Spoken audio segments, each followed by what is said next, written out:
कि भारत की political philosophy क्या कहती है। अभी तो हमने संविधान को समझा, अब देखते हैं कि फिलॉसफी क्या है भारत को। अब इसमें हम अमृत सेन को भी विस्तार से समझते हैं। अब हम समझते हैं,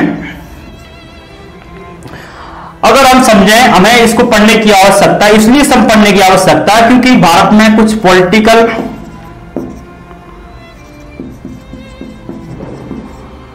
फिलॉसफी है, इसको लेकर इतना बड़ा इशू है फूड सिक्योरिटी। फूड सिक्योरिटी का जो इशू है बहुत बड़ा इशू है, क्योंकि ये पूरी जनसंख्या यानी कि भारत में 22% लोग कुपोषित हैं, ठीक, 29% लोग बीपीएल रेखा में रहते हैं, बीपीएल रेखा के नीचे रहते हैं 29% जनसंख्या ये देश की।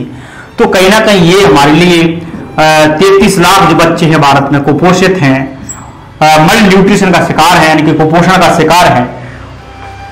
ये तो हमारे पॉलिटिकल सिस्टम यानी कि हमारी पॉलिटिकल पार्टीज को आप देखिए, ये पॉलिटिकल फिलॉसफी या पॉलिटिकल पार्टी इसको जो है एक चुनावी एजेंडा क्यों नहीं बनाती हैं?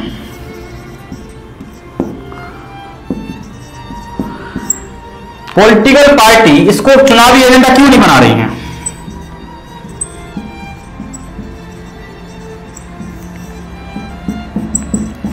लेकिन चुनावी एजेंडा क्यों नहीं बन पा रहा है?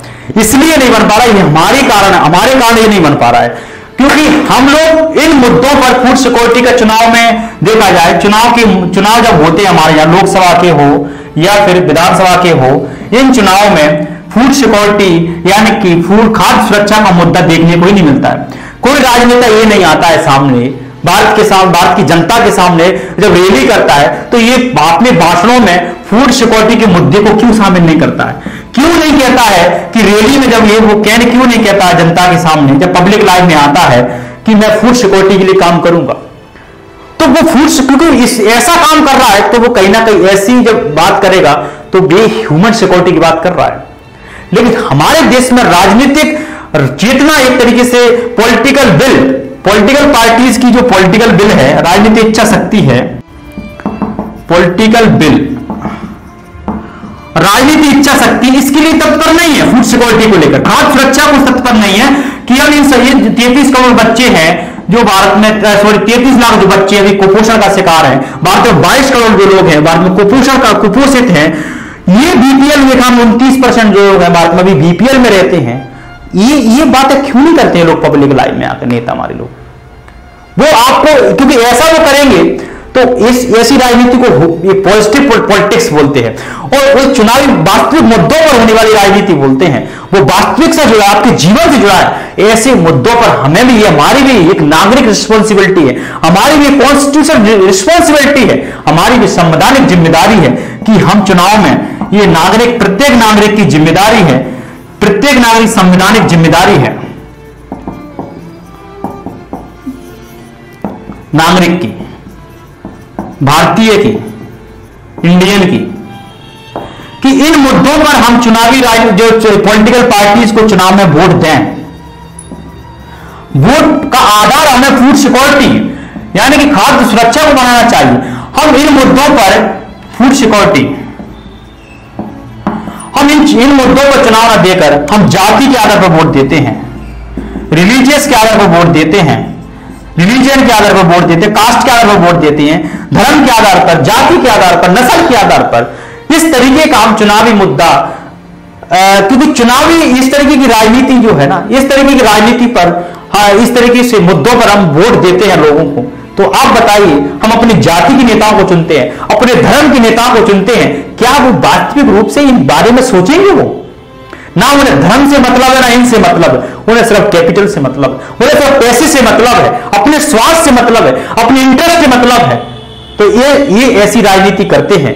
तो हमें ये हर नागरिक की संवैधानिक जिम्मेदारी है, हर नागरिक की संवैधानिक जिम्मेदारी है कि वो वास्तविक मुद्दों पर, रियल मुद्दों पर, एक्चुअल मुद्दों पर चुनाव वोट डाले। रियल मुद्दे हैं, रियल इश्यू है, उस पर अपना वोट, अपनी मतदान या राइट टू वोट का प्रयोग करें। ये राइट टू वोट जो आपको मिला है, इसको ये लोकतंत्र में आपको आसानी से मिल गया। जब आप वर्ल्ड हिस्ट्री को पढ़ेंगे तो इसको लेकर कई प्रकार के रिवोल्यूशन हुए हैं। फ्रेंच रिवोल्यूशन को आपको पढ़ना होगा, इंग्लैंड में ग्लोरी से रिवोल्यूशन को पढ़ना होगा। ऐसे ही आपको राइट टू फूड, आपको राइट टू वोट नहीं मिल गया है।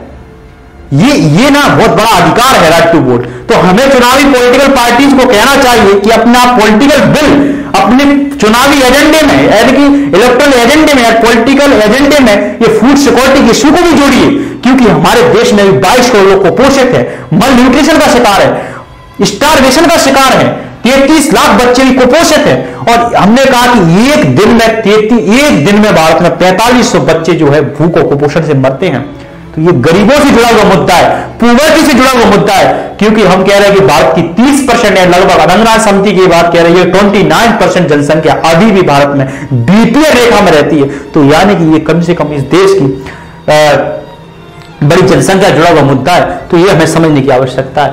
इसलिए और ये भी है कि महिलाओं को भी समझने की आवश्यकता है, क्योंकि महिलाओं को देखा जाए कि 15 से 43 वर्ष की जो आयु की महिलाएं, 50% महिलाएं, यानी आधी महिला है, जो टोटल पॉपुलेशन का जो आधी महिलाएं ऐसी हैं जो एनीमिया जैसे रोग का शिकार है, जो रक्त की कमी का शिकार है। क्या उनका एक देश की इतनी बड़ी जनसंख्या, उनका ये मुद्दा नहीं होना चाहिए फूड सिक्योरिटी? ये गरीबों से जुड़ा हुआ मुद्दा है। जब इंसान जन्म लेता है और वृद्ध अवस्था मरता है, तो यहां तक गर्भ से लेकर कब्र तक, यहां तक फूड सिक्योरिटी का मुद्दा यहां तक ही नहीं सीमित है, बल्कि ये तो आपकी जन्म से ही निर्धारित हो जाता है। आपकी माता कुपोषित होगी तो स्वाभाविक है आप भी कुपोषित होंगे। आपकी ये पीढ़ी से दूसरी पीढ़ी तक ट्रांसफर होता है। ये कुचक्कर है कुपोषण। तो कुपोषण की समस्या पहले से जन्म से पहले ही निर्धारित होती है। जो बच्चे कुपोषित होते हैं उसका भविष्य पहले ही निर्धारित हो जाता है, क्योंकि कुपोषित माता होगी तो उसको पौष्टिक जो है उसको अच्छा भोजन नहीं मिल पाएगा। तो ये कहीं ना कहीं ये समस्या जन्म से पूरी जुड़ी हुई है। तो ये जन्म से मृत्यु तक इसका संबंध नहीं है, ये जन्म से पूरी जुड़ी है। तो इसलिए ये समस्या बहुत खराब है और बहुत ही जटिल समस्या। इसको हमें चुनावी मुद्दों में जोड़ने की आवश्यकता है। हमें इस मुद्दों पर ह्यूमन सिक्योरिटी के जो इश्यू पर हमें वोट करने की आवश्यकता है। फूड, एजुकेशन, राजनीति का मतलब क्या है? राजनीति का मतलब धर्म और जाति के आधार पर वोट देना ही नहीं है। धर्म जाति का मुद्दा तो आना ही नहीं चाहिए, क्योंकि ये तो मानव के साधन है। ये राजनीति में क्यों आ गए? राजनेताओं ने इस आधार पर पब्लिक को मोबिलाइज किया, इस तरीके से उस तरीके से मिसगाइड किया लोगों को कि राजनीति का उद्देश्य नहीं था धर्म और जाति का रक्षा करना। पहले ही जब हमारे ग्लोरियस रिवोल्यूशन हुआ, पहले ही संसद और धर्म अलग हो गए, चर्च और धर्म अलग हो गए। तो ये ग्लोरियस रिवोल्यूशन हुआ।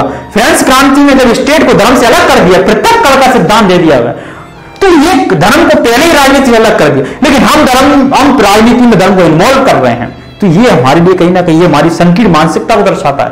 हमें भारतीय संविधान के सामाजिक न्याय में विश्वास करते हुए और चुनावी एजेंडे में हमें चुनावी एजेंडे में फूड सिक्योरिटी को जोड़ना है, क्योंकि हमें चुनावी पॉलिटिकल पार्टीज पर इस पर दबाव डालने की आवश्यकता है। अगर जब तक हम धर्म और जाति पर वोट करते रहेंगे तो हमारे पॉलिटिशियन कभी भी हम चुनावी एजेंडे में इस मुद्दे को नहीं शामिल करेंगे। तो ये समझने की आवश्यकता है। और देखें, स्वामी विवेकानंद थे,